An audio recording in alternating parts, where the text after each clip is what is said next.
오늘 제목은 나를 인정하신 하나님입니다. 디모데전서는 디모데후서와 같이 바울이 디모데에게 보낸 편지예요.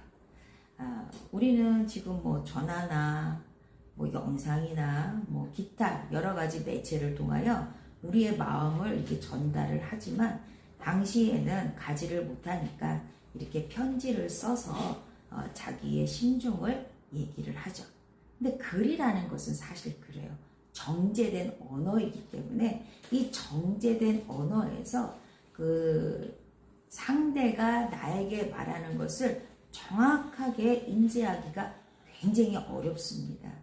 또 그리고 우리나라 말로 또한 이게 번역돼서 들어오는 과정 안에서 또 그 나라에 있었던 여러 가지의 쓰는 단어, 용어, 환경 이런 것들과 우리와 다르기 때문에 비슷한 무언가를 갖다 내고 그걸로 우리가 이해하는 경우가 아주 많아요. 그래서 우리가 성경을 잘못되게 이해하는 경우가 아주 많고 지금은 독자적으로 자기가 자기 스스로 해석을 하는 시대에 와 있습니다. 이제 그러다 보니 우리가 이제 신학교에서 배우는 여러 가지 석의 방법론에서 벗어나게 되니 이제 신학 공부를 하신 여러분들은 일반 이제 성도들이 성경을 해석하는 부분에 대해서 매우 염려스러워하는 것은 사실입니다. 자, 그런데 지금 오늘 보고 있는 이 본문은 그렇게 어렵지 않습니다. 네, 보시는 것처럼 어떠한 상황이나 어떠한 환경 안에 있는 용어나 이런 것들이 나오지를 않아요. 그냥 우리 실생활에서 그냥 이럴 수 있겠구나라고 하는 그런 마음이 드는 그런 구절입니다. 나를 인정하신 하나님이라고 했을 때는 하나님이 나를 인정했다라는 거예요. 그런데 우리는 본질적으로 하나님과 나는 다릅니다. 그런데 어떻게 하나님께서 나를 인정하셨느냐라는 거예요. 그런데 이것에 대해서 지금 바울이 말을 하고 있는데 누구를 비유해요? 말을 하느냐? 자신을 빗대어서 이야기를 하고 있어요. 간증이죠. 어떻게 보면 매우 부끄러운 일이에요. 제가 여러분들 앞에서 제가 지난번에 이러한 잘못을 했습니다. 그러나 하나님의 은혜로 이렇게 되었습니다. 라고 말을 할 때, 앞에서 지은 것들이 낱낱이 내어놓는 것은 정말로 쉽지 않습니다. 왜냐하면 오해할 가능성이 많기 때문입니다. 그래서 우리는 남한테 잘못한 것에 대해서는 그 상대에게 반드시 사과와 용서를 구하는 것은 맞습니다만 자기 스스로의 지은 마음에서 온 여러 가지 잘못에 대해서는 하나님과 나와의 관계 안에서 용서를 구하고 있습니다. 지금 그런데 바울은 자기가 보낸 편지 안에서 자기가 얼마나 잘못한 것을 지금 낱낱이 고하고 있는 거예요. 디모데에게 보낸 이 편지가 지금 디모데만 보고 있는 게 아니지 않습니까? 그죠? 디모데가 사역하는 그 교회, 또 주위에 있는 그 교회들, 작은 교회들이 이렇게 다 보고 있는 회람하는 그런 시기였어요. 지금 2000년이 넘은 지금도 여전히 디모데 전서를 우리는 접하고 있다라는 거예요. 근데 이 안에서 바울은 자기를 빗대어서 자기가 이러한 사람이었는데 내가 이렇게 변했고 이렇게 변한 것이 바로 하나님의 은혜고 나를 그렇게 여겨주신 그 하나님 앞에 나는 감사한다. 이런 이야기를 지금 하고 있는 거예요. 그렇기 때문에 이 두 개의 이 구절 안에서는 바울의 회심 이전과 그리고 이후의 모습이 나타나는 겁니다. 회심이라고 하는 것은 회개하고 구별할 수가 있어요. 신학적으로. 그러나 동시에 쓰는 신학자도 많이 있습니다. 제가 보기에는 회심은 단 한 번에 일어나는 것으로 저는 이해합니다. 회개는 우리가 살아가는 날 동안에 계속적으로 일어나는 거예요. 어제도, 오늘도, 예전에도, 그리고 지금 이 시간이 지난 이후에도 오는 회개의 거리예요. 회개가 없는 사람은 이 세상에 한 명도 없습니다. 그런데 우리는 회개하지 않죠. 아무런 양심의 가책을 받지 않는다는 게 문제라는 거죠. 자, 그런데 지금 이 바울이 회심 이전의 자신에 대해서 뭐라고 말하느냐? 나는 비방했다. 비방이 뭡니까? 남을 흉봤다는 거예요. 어떻게 흉봤을까요? 대단히 악하게 했겠죠. 지나가는 말로 어휴, 뭐 옷을 왜 이렇게 입었어? 얼굴이 왜 이렇게 못생겼어? 뭐 등등 우리가 그냥 가볍게 지나갈 수 있는 농담과 같은 그런 비방이 아니었다라는 거야. 이 비방은 사람을 죽이는 비방이에요. 그래서 반드시 그 사람이 죽게끔 하는 그 비방자였다라는 거예요. 그 박해자라는 것은 누군가에게 해를 입히는 거예요. 억압을 하는 거죠. 그리고 나쁘게면 뭐 때릴 수도 있고 뭐 가두기도 하고 어떠한 권력을 가지고 하는 사람이었다라는 거예요. 자, 폭행자가 뭘까요? 간단히 얘기해서 세 개만 나왔습니다만 뭐 앞에 뭐 사도행전서부터 쭉 내려가다 보면 뭐 바울의 이야기가 뭐 전권에 다 나오지 않습니까? 자기가 스스로 자기는 이런 사람이라고 말한 것들이 굉장히 많고 다른 저자가 바울에 대해서 말한 게 많기 때문에 우리는 그의 일생에 대해서 잘 알고 있습니다. 이 폭행했다라는 거예요. 때리고 두들기고 뭐 어떻게 했겠죠. 근데 이러한 것들이 뭐였냐? 나쁜 짓이었다라는 거예요. 도저히 용서받지 못할 일이라 라고 자신 스스로가 이야기를 하는 거예요. 근데 이때는 뭐냐? 회심 이전이었다. 나는 하나님을 알지 못했다. 그러니까 나는 믿지 아니하였다. 뭐를 안 믿었다는 거예요? 하나님을 믿고 있는 유대인이었었는데 예수 그리스도를 몰랐다는 거예요. 내 죄가 죄인지를 몰랐다라는 거예요. 그저 구약에서 말하는 어떠한 제사 방식으로 인하여 나는 내 죄가 깨끗해진다 라고 하는 그런 계명 안에서 규례 안에서 머물러 있던 사람이었던 거예요. 그런데 지금 이 말씀을 딱 볼 때는 회심 이전이기 때문에 예수 그리스도를 만나기 전이라는 거예요. 우리는 다 그랬어요. 저는 여기서 일일이 여러분들에게 말씀을 못 드리지만 저도 마찬가지예요. 저도 그 이전에는 뭐 말로 할 수 없는 지금 막 이렇게 상상도 되지 않는 그런 일들이 굉장히 많아요. 그러나 지금은 그런 일은 하지 않지 않습니까? 그러나 내 안에서는 여전히 회개할 거리가 굉장히 많다는 건 사실이에요. 지금 바울은 무엇을 말하고 싶으냐? 회개를 지금 말하고 싶은 게 아니고 회심을 말하고 싶은 거예요. 알지 못했을 때 내가 지은 이 비방과 박해과 이 폭행이라고 하는 이 부분은 내가 어쩔 수 없이 지었다라고 말할 수 있는 거리들이에요.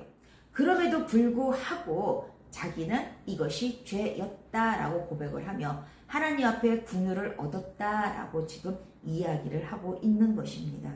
그리고 이후에 무엇이 되었느냐?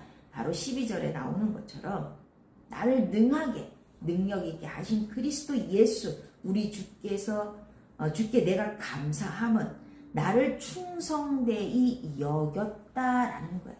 이 여김이라는 것은 되었다라는 게 아닙니다. 완성이 아니에요.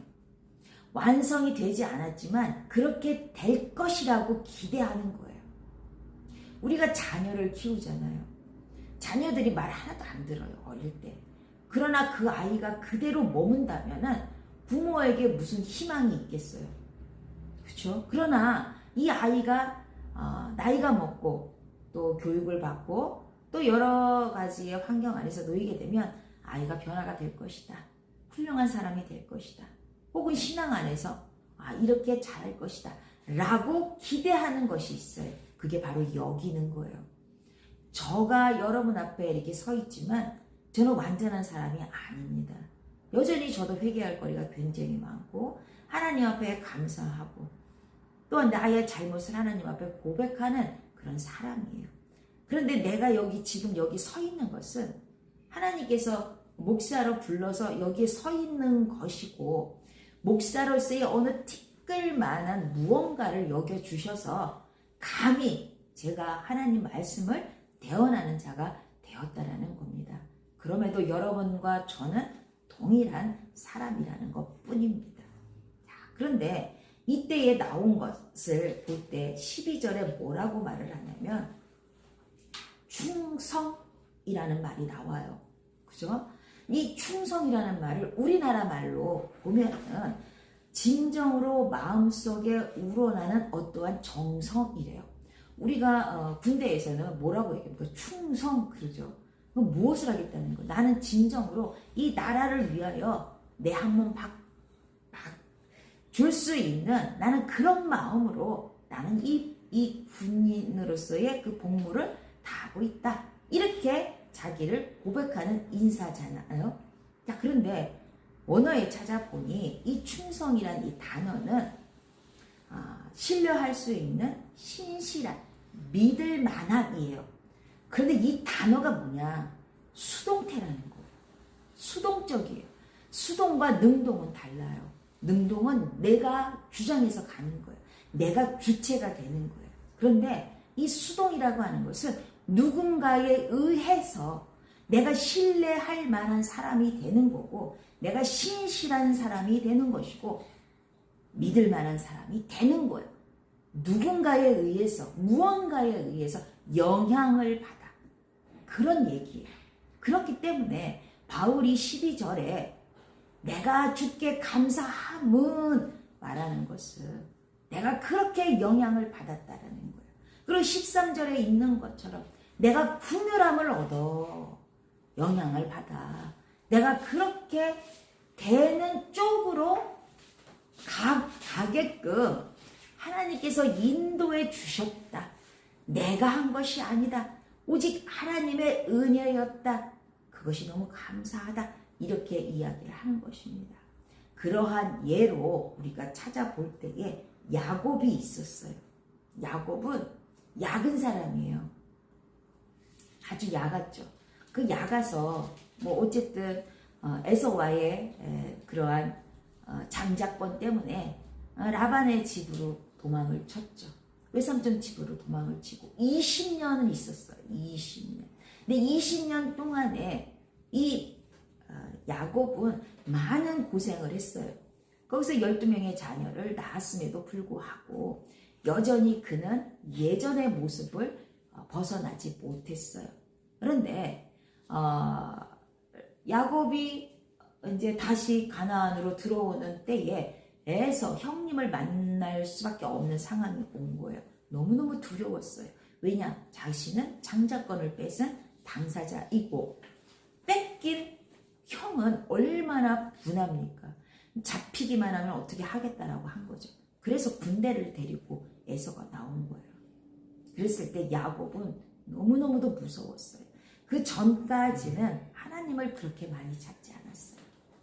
이 전에 두렵고 떨림으로 인하여 하나님 앞에 간절히 기도할 때에 씨름하는 야곱이 등장을 하는 거예요. 그래서 이제 허벅지를 쳐서 절름발이가 되었다. 이렇게 이야기를 하는 거죠. 얼마나 무섭고 떨리겠습니까?